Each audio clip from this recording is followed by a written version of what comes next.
जय हिंद दोस्तों, वंदे मातरम। श्री राम जन्मभूमि तीर्थ क्षेत्र ट्रस्ट के महासचिव चंपत राय और सदस्य डॉक्टर अनिल कुमार मिश्र के इस्तीफे की तमाम चर्चाओं के बीच में श्री राम मंदिर के दान पात्रों से चढ़ावा चोरी में गिरफ्तार 8 आरोपियों को पुलिस ने कोर्ट में पेश किया और उसके बाद में दीवानी न्यायालय के रिमांड मजिस्ट्रेट निवेदिता सिंह ने सभी आरोपियों को 29 जून तक के लिए कस्टडी में भेज दिया है। इनको कारागार अयोध्या में रखा गया है और शासन ने इस संवेदनशील मामले की विवेचना पुलिस क्षेत्राधिकारी यानी कि सीओ आशुतोष त्रिपाठी को सौंपी है और अब इनको एंटी करप्शन कोर्ट में पेश किया जाएगा, जहां पुलिस की रिमांड अर्जी पर सुनवाई की जाएगी। पुलिस के मुताबिक आरोपियों के पास से तकरीबन 80,85,493 रुपए की नकदी बरामद की गई और इसके अलावा 1000 अमेरिकी डॉलर और तमाम जो विदेशी करेंसीज हैं वो भी बरामद की गई हैं।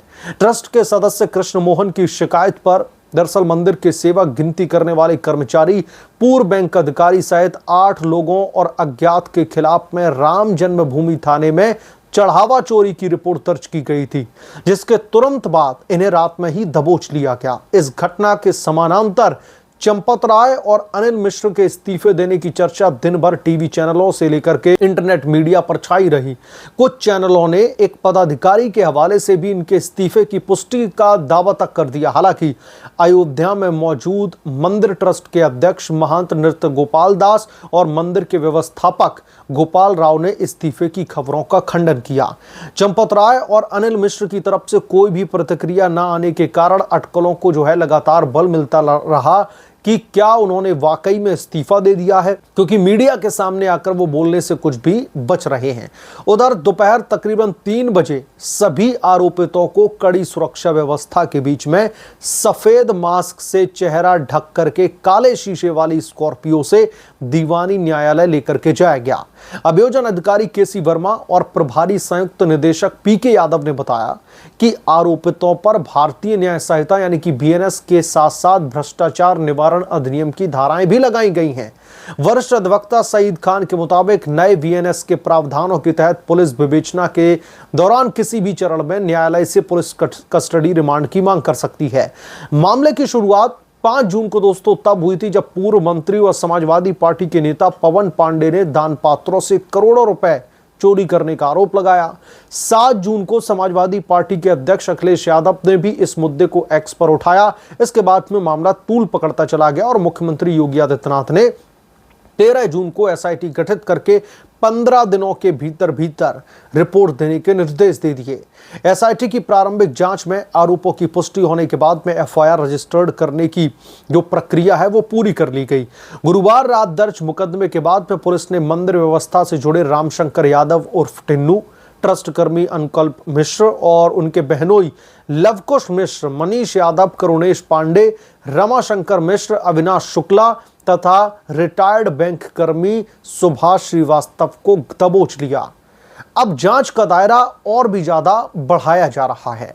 पुलिस उन लोगों की भूमिका को भी खंगाल रही है जिन्होंने आरोपियों को चढ़ावे की गणना से जुड़े कार्य में नियुक्त कराने में मदद की थी।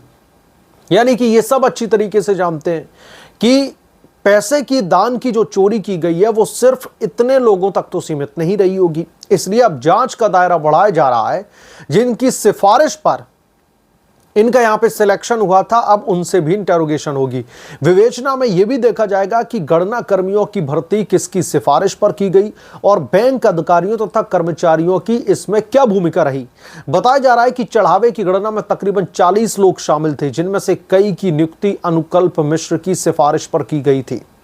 पुलिस इन सभी पहलुओं की गहन जांच कर रही है। चांदी की ईंटें और बहुत सारे सामान हैं श्री राम मंदिर में दान में जो मिले थे, आभूषणों और बहुमूल्य वस्तुओं के गायब होने के आरोपों के बीच में चांदी के जो सामान थे और जो चांदी की ईंटें थी उनको पूरी तरह से सुरक्षित होने का दावा किया जा रहा है।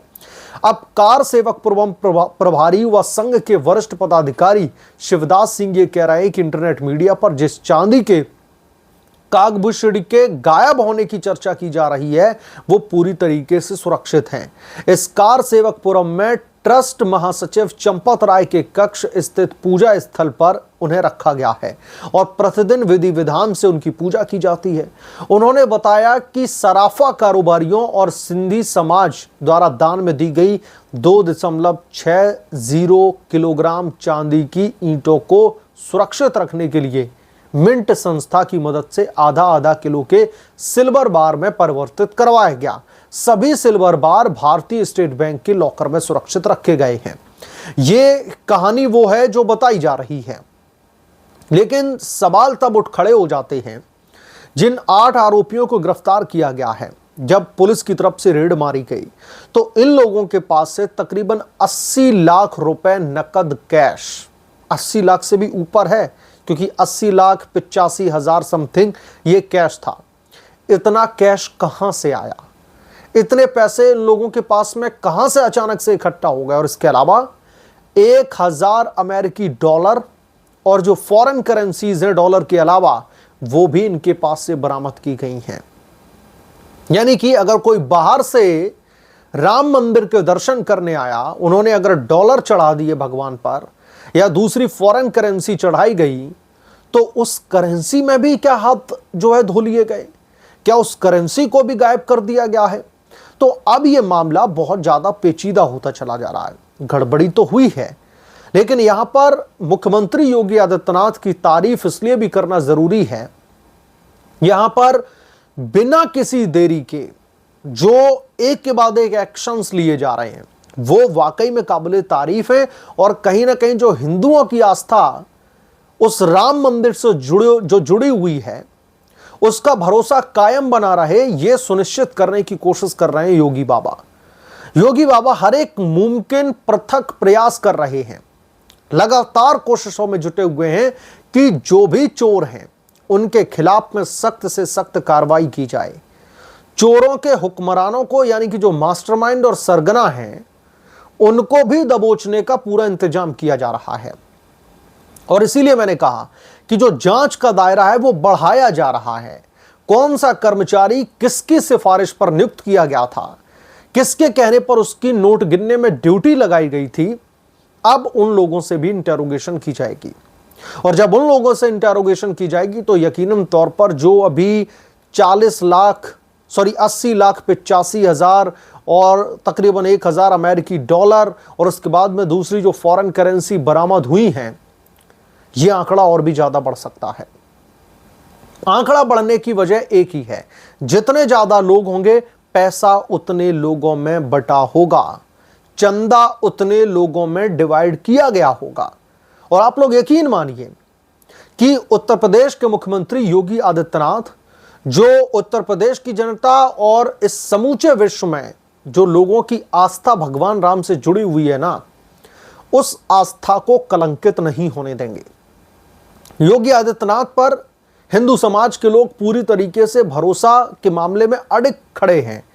उन्हें पता है कि बाबा न्याय जरूर दिलवाएंगे और योगी आदित्यनाथ भी जनता के भरोसे पर खरा उतरने के लिए हर एक मुमकिन कोशिश करते दिख रहे हैं। अब देखना यह दिलचस्प होगा, ये लोग कस्टडी में, इन लोगों की अब जो अगली हियरिंग कोर्ट में है वो 29 तारीख को यानी कि सोमवार को की जाएगी। और फिर यह देखना होगा कि सोमवार को कोर्ट से क्या फैसला आता है और सोमवार तक जो इन्वेस्टिगेटिव एजेंसी है वो इनसे क्या कुछ उगलवा पाती है पूछताछ के दौरान। क्या किसी बड़ी मछली का नाम सामने आता है?